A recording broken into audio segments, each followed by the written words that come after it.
Hello friends, hit कक्षा में आपका स्वागत है। आज हम आपके लिए फिर मॉडर्न हिस्ट्री के 10 क्वेश्चन लेकर आए हूँ। यदि आप चैनल पर नए हैं तो चैनल को सब्सक्राइब कर लें एंड बेल आइकन को प्रेस कर लें ताकि मैं जो भी वीडियो अपलोड करूँ वो आपको नोटिफिकेशन मिल पाए। चलिए, आज का हमारा पहला क्वेश्चन है, अंग्रेजी शासन का प्रभाव किस क्षेत्र में अधिक पड़ा? तो हमारा ऑप्शन है आर्थिक, राजनीतिक, धार्मिक और मनोविज्ञान। तो इसका सही आंसर हो जाएगा आर्थिक। चलिए, इसका एक्सप्लेनेशन देख लेते हैं क्या है।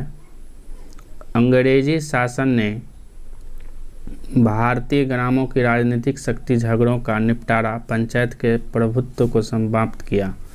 अंग्रेज़ों ने गांवों में जमींदारी और रैयतवारी लागू की। जमींदारी अंग्रेजी सरकार के लिए लगान वसूल करते थे तथा कमीशन प्राप्त करते थे। रैयतवारी के अधीन किसान एक निश्चित राशि देकर भूस्वामी बन जाता था। स्वतंत्रता के पश्चात जमींदारी समाप्त की गई तथा सरकारी कर्मचारी लगान वसूल करने लगे। वितरणीय शासन काल में ग्रामों पर अनेक नवाचारों का प्रभाव पड़ा, जैसे औद्योगिकीकरण, नगरीकरण, नवीन यातायात तथा संचार के साधन आदि। इनसे ग्रामों के गृह एवं कुटीर उद्योग समाप्त हुए। जजमानी प्रथा समाप्त होने लगी।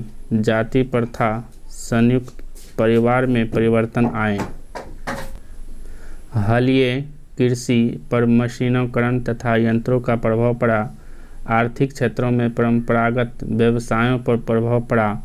वस्तु विनिमय का स्थान मुद्रा विनिमय ने ले लिया। गांव नगरों तथा महानगरों पर अधिक आश्रित होता गया। ग्रामों में परिवर्तन की प्रक्रिया तेज हो गई। चलिए, अब नेक्स्ट क्वेश्चन देखते हैं क्या है। सूची फर्स्ट और सेकंड। सूची फर्स्ट में है ब्रिटिश उपनिवेशवाद के चरण। सूची 2 में है विशेषता। तो ये है वाणिज्य चरण। पहला है एकाधिपत्य, व्यापार व प्रत्यक्ष विनियोग का काल, सही है। बी है औद्योगिकी चरण, इसका होगा मुक्त व्यापार का काल, ये भी सही है। सी है वित्तीय पूंजीवाद, इसका हो जाएगा ब्रिटिश पूंजी निवेश का काल। तो ये हमारा तीनों ऑप्शन जो है मिलान है। चलिए, अब नेक्स्ट क्वेश्चन देखते हैं क्या है। भारत में अंग्रेजों की लूट किस महत्वपूर्ण घटना के बाद शुरू हो गई थी? तो ऑप्शन है हमारा प्लासी के युद्ध के पश्चात, बक्सर के युद्ध के पश्चात, कंपनी को भारत में व्यापार करने की अनुमति मिलने के पश्चात। तो हमारा आंसर होगा प्लासी के युद्ध के पश्चात। चलिए, इसका एक्सप्लेनेशन देख लेते हैं क्या है। भारत में अंग्रेज़ों की लूट प्लासी के युद्ध के पश्चात शुरू हो गई थी।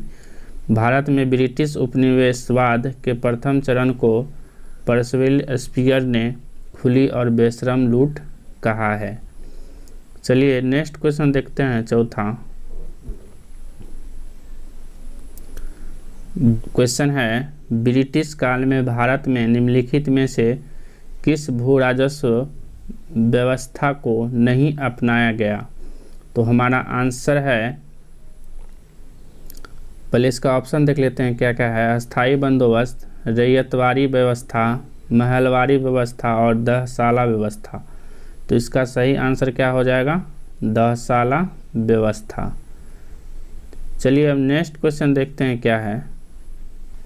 भारत में प्रथम रेल लाइन निम्नलिखित में से किसने बिछवाई थी? तो ऑप्शन है William Dudley, Roger Smith, Lord Dalhousie और वारेन हेस्टिंग। तो इसका सही आंसर हो जाएगा लॉर्ड डलहौजी। चलिए, इसका एक्सप्लेनेशन देख लेते हैं क्या है। भारत में प्रथम railway line British governor general Lord Dalhousie के समय बिछाई गई।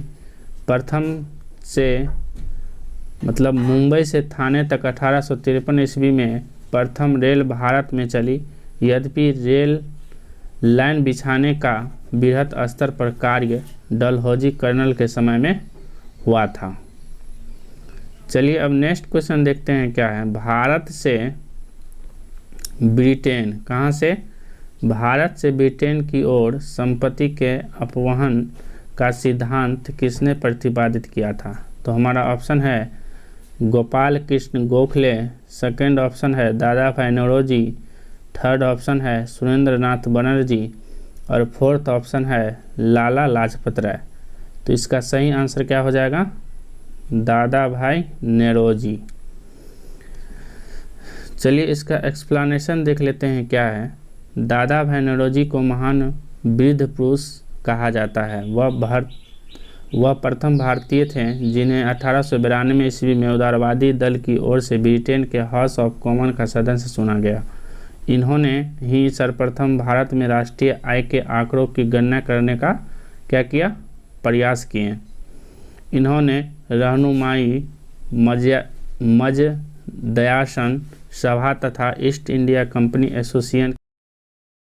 एसोसिएशन की स्थापना की तथा 1867 ईस्वी से 68 ईस्वी में अपनी रचना poverty and un British rule in India में धन का अपवाहन सिद्धांत प्रस्तुत किया, जिसमें यह दर्शाया गया कि किस प्रकार भारतीय धन ब्रिटेन द्वारा क्या किया गया? लूटा जा रहा था। चलिए अब नेक्स्ट क्वेश्चन देखते हैं क्या है। वर्ष 1853 ईस्वी में लॉर्ड डलहौजी ने जो पहली टेलीग्राफ लाइन शुरू की थी वह किसके बीच थी?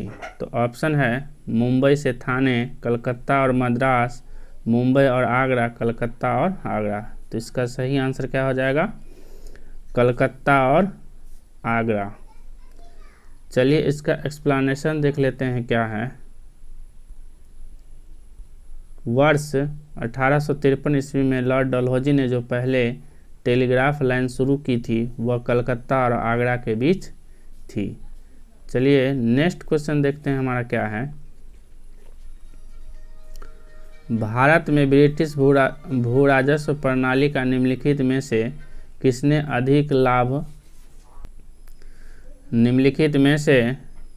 अधिक लाभ क्या किया? प्राप्त किया? तो हमारा ऑप्शन है बटाईदार, किसान, जमींदारी और कृषि मजदूर। तो इसका सही आंसर क्या हो जाएगा? जमींदार। चलिए इसका एक्सप्लेनेशन देख लेते हैं क्या है। लॉर्ड कॉर्नवालिस ने भू राजस्व वसूली की अस्थायी व्यवस्था लागू की। आरंभ में यह व्यवस्था 10 वर्ष के लिए लागू की गई थी, किंतु 1793 ईस्वी में इसे अस्थायी बंदोबस्त में परिवर्तन कर दिया गया। ब्रिटिश भारत के 19% भाग पर ही यह व्यवस्था थी। भारत में ब्रिटिश भू राजस्व प्रणाली का जमींदार ने अधिक लाभ प्राप्त किया। चलिए अब नेक्स्ट क्वेश्चन देखते हैं क्या है। भारत में सबसे पहला सूती वस्त्र मिल किस शहर में स्थापित किया गया था? तो हमारा ऑप्शन है सूरत, मुंबई, अहमदाबाद और कोयम्बटूर। तो इसका सही आंसर क्या हो जाएगा? मुंबई। चलिए नेक्स्ट क्वेश्चन देखते हैं अब क्या है। अंग्रेजों द्वारा बनाई गई भू राजस्व व्यवस्था की निम्न प्रणालियों में से कौन सी कृषकों के हितों को अधिक सुरक्षा प्रदान करती थी? तो ऑप्शन है बंगाल प्रांत की अस्थायी भू व्यवस्था, दूसरा ऑप्शन है मद्रास प्रांत की रैयतवारी भू व्यवस्था, तीसरा ऑप्शन है मध्यवर्ती प्रांत की जमींदारी भू व्यवस्था, चौथा है संयुक्त प्रांत की मालगुजारी भू व्यवस्था। तो इसका सही आंसर हो जाएगा मद्रास प्रांत की रैयतवारी भू व्यवस्था। चलिए इसका एक्सप्लेनेशन देख लेते हैं क्या है। अंग्रेजों द्वारा बनाई गई भू राजस्व व्यवस्था की प्रणालियों में मद्रास प्रांत की रैयतवारी भू व्यवस्था के हितों को अधिक सुरक्षा प्रदान करती थी। Okay friends, thank you. यदि आपको वीडियो अच्छा लगे तो लाइक एंड शेयर अपने फ्रेंड सर्किल में कर लें। यदि आप चैनल पर नए हैं तो चैनल को सब्सक्राइब कर लें। फिर मिलते हैं नेक्स्ट वीडियो में। Thank you.